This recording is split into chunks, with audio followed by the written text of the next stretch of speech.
Irène NATIVIDAD is a recognized leader for women in the United States and throughout the world. She is the president of the Global Women Research and Education Institute, a non-profit organization based in Washington, D.C., whose lead programs include the annual Global Summit of Women and Corporate Women Directors International. Her commitment to women's economic empowerment has extended to the global arena, where she has provided a forum throughout the Global Summit of Women. She is a feminist, women's rights activist, and international advocate for women in leadership positions. The secret of Irène NATIVIDAD is her dedication to women's economic empowerment and her work to provide a forum for women to come together and share their experiences and ideas. She believes that investing in women is the key to achieving a full economic recovery from the current recession. She has also spoken out about the importance of women having financial power, stating that with no money, women have no power. Throughout her work with the Global Summit of Women and CWDI, she has helped to create opportunities for women to network, share best practices, and learn from each other around the world.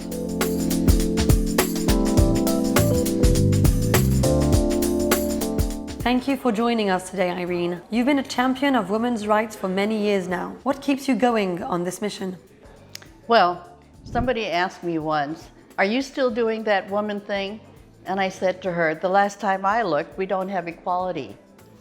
There's been a lot of progress made, but let's not confuse progress with success, because we're not there yet. We have more women going to school, more women getting degrees, more women who are employed, but we don't have women in charge. And that's been the problem. It continues to be the problem. We're not in charge of countries, of companies, of governments, academia. We're not at the top. And the reason why that's important, if you're not the decision maker, you're not at the table. You're not impacting in a way that you could if there were equal numbers of women who are in leadership roles. What are some of the biggest challenges women face in leadership positions? Credibility. If a woman arrives at a position of power, is she strong enough? Because there are so few, people aren't used to seeing women in charge. And so they question, how did she get there? And then once she operates, the way a woman leads is in many ways different. Women lead by consensus. Some people think that that's weakness, that a real leader tells people what to do, as opposed to asking, what do you think? What do you think? What do you think? And then out of that, to gather an opinion that she can go from in order to make decisions. Many trends were highlighted during the latest Global Women Summit of 2023, held in Dubai. Which ones are you most enthusiastic about? Gcash.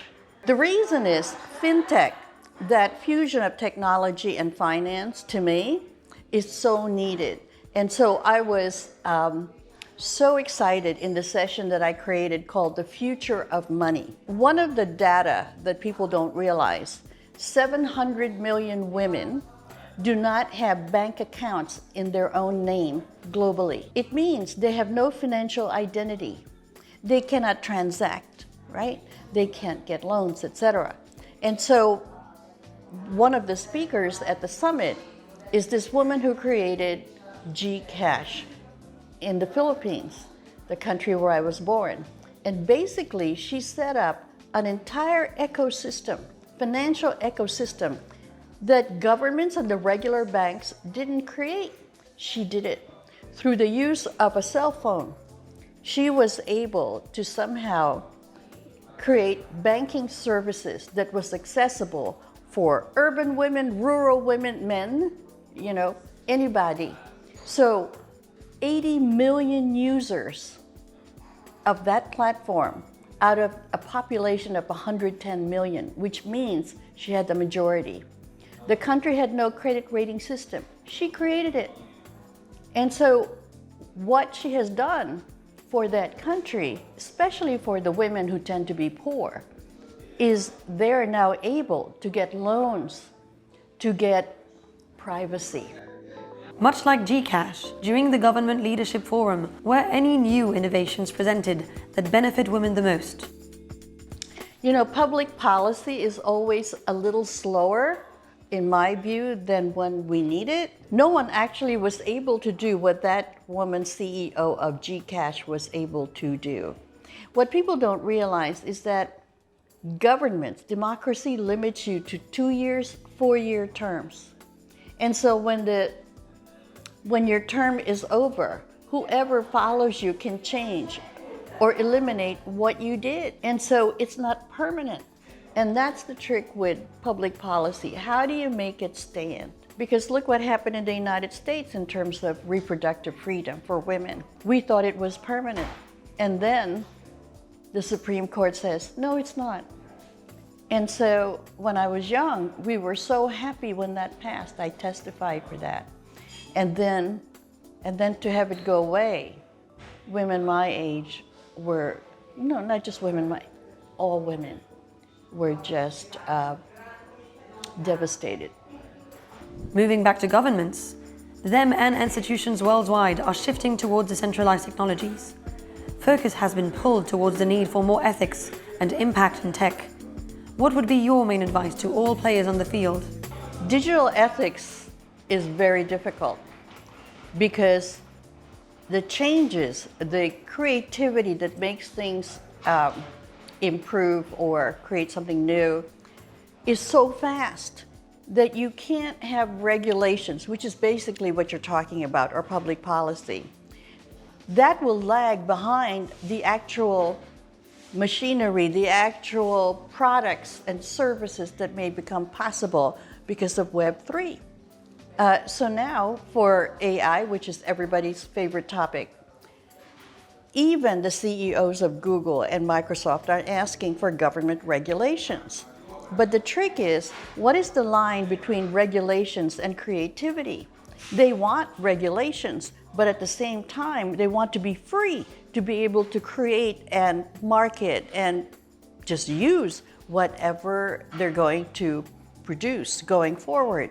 And so the EU, the European Union, the European Commission just passed an AI Act, a law.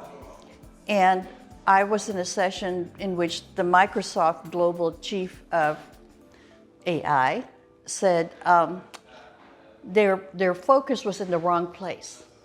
Their focus was on the consumers. The focus should be on the producers.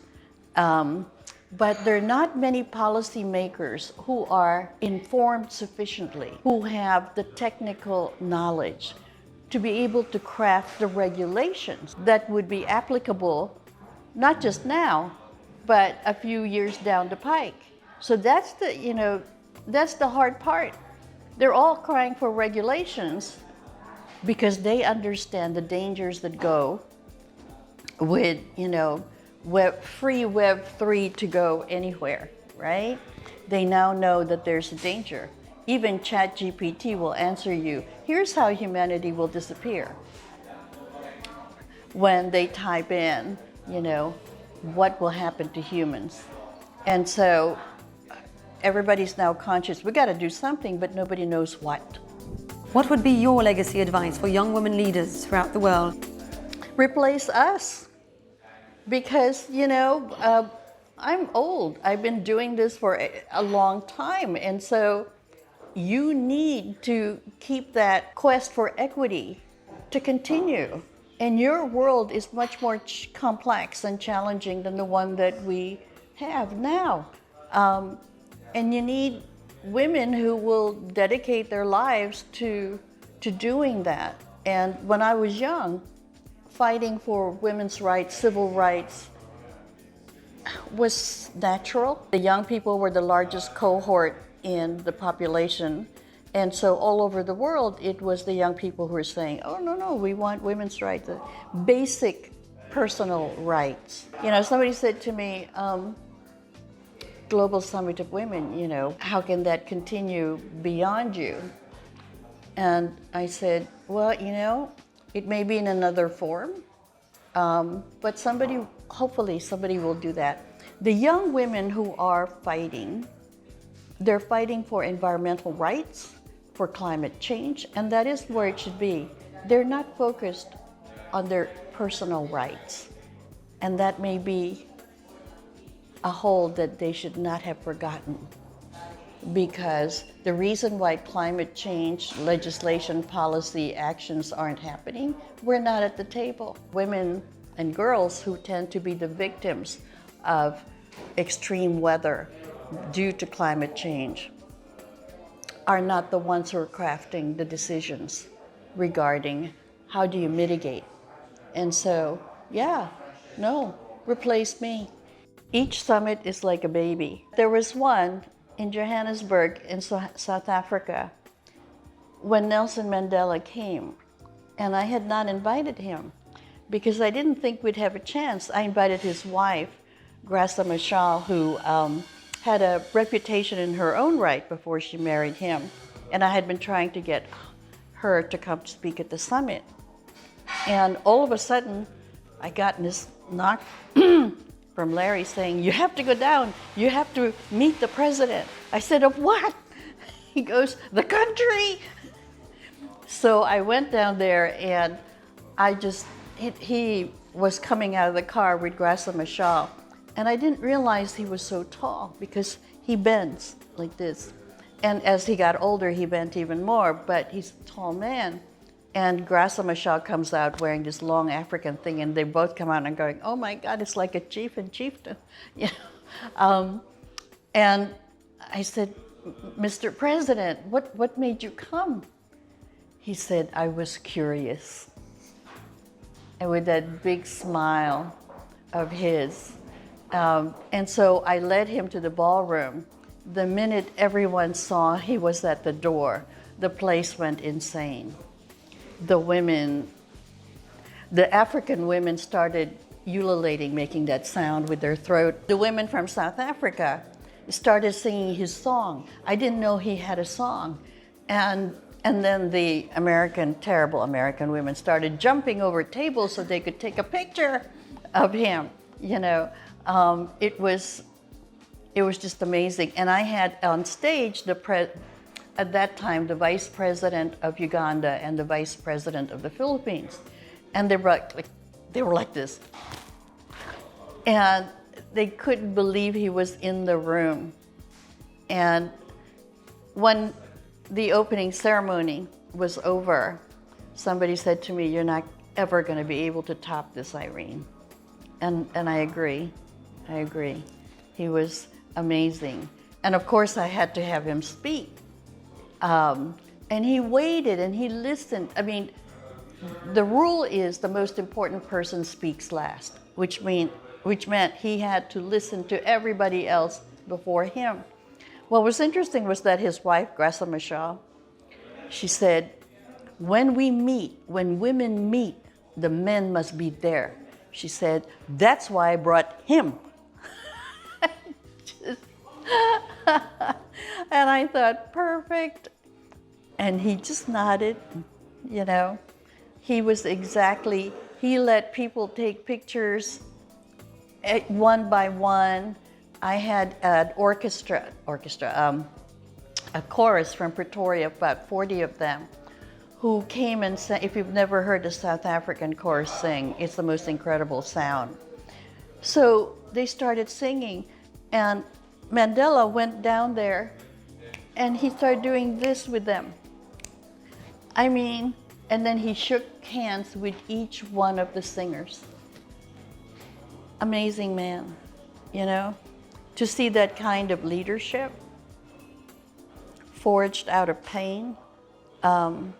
It was amazing. So I was glad that we had him when he was at his prime. So I will always remember that particular one.